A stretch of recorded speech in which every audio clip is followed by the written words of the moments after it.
น้าเมียไอ้น้าน้องเอ้ยเมียไอ้น้าเมียไอ้น้าน้องเอ้ยไอ้น้าทำตัวเฉยๆมันเราบอกเคยรู้กัน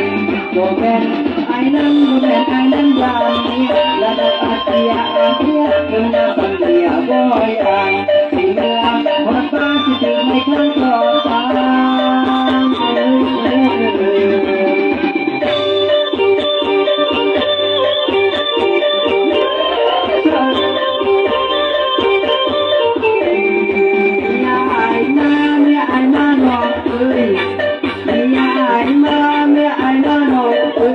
ไปไกลๆได้เลยน้องไปจุดใดเข้าใจให้เมียเอาใจเมียเอาใจก่อนนะเราเคยมาดื่มสุราคุณซื้อมีหาน้ำกัน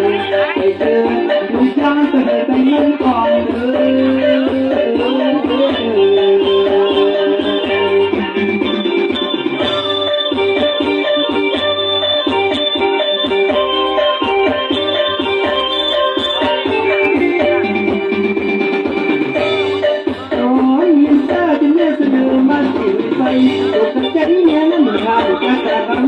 แล้วก็เชื่อคนดูความเนี้ยจะมันเสียหน้าน้องเสียเงินเลยโอกาสนี้มันหนักหนาทำไมเสียใจน้ำตาที่มาแน่นอน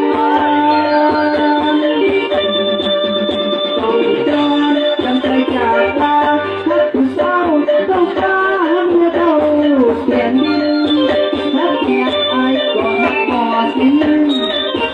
ทักเมียไอ้ก็หักคอสิ้นหักน้องอยู่ที่เรากับลูกกับเมียหักน้องอยู่ที่เรากับลูกกับเมียไอ้สิเมื่อวันนี้สิเมื่อก่อนเด้อไอ้สิเมื่อวันนี้สิเมื่อก่อนเด้อที่มีไอ้คงจะเพิ่มเราจะถึงแน่นอนตัวอยากจะนอนแม่งนอนรอนะให้เจ้าจำใจจากนะเพราะภรรยามานำแต่ถ้าทำยังไงมานำรอเอาเชื่อไปเกี่ยว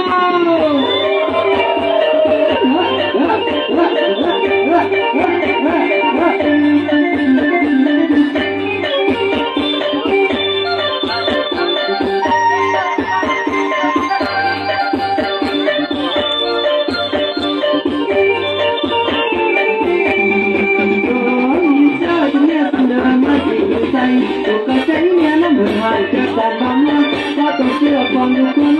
อย่ามันเสียหน้านู้นที่หน้ามันดีโอกาสนี้มันมาที่มาหาลงไม่เสียใจลงหลังที่มาแก่แน่นอนต้องจนจำใจจากลาทักผู้เศร้าต้องฟ้าเมื่อเท่าแผ่นดินรักเมียไอ้ก็รักตัวสิ้นรักเมียไอ้ก็รักตัวสิ้นอยู่ที่เรากับลูกกับเมียหากน้องอยู่ที่เรากับลูกกับเมียไอ้สิเมื่อวันสิเมื่อก่อนเด้อไอ้สิเมื่อก่อนเมียก่อนเด้อถึงไอ้คงกันเพื่อละเมอถึงน้องแน่นอนก็อยากจ้องแม่งำน้ำดอกนะไอ้เจ้าต้องใจจากมาโอ้ภรรยามานำสุดแสนรักจำยังเดียวมาน้ำนองออกเที่ยวสอง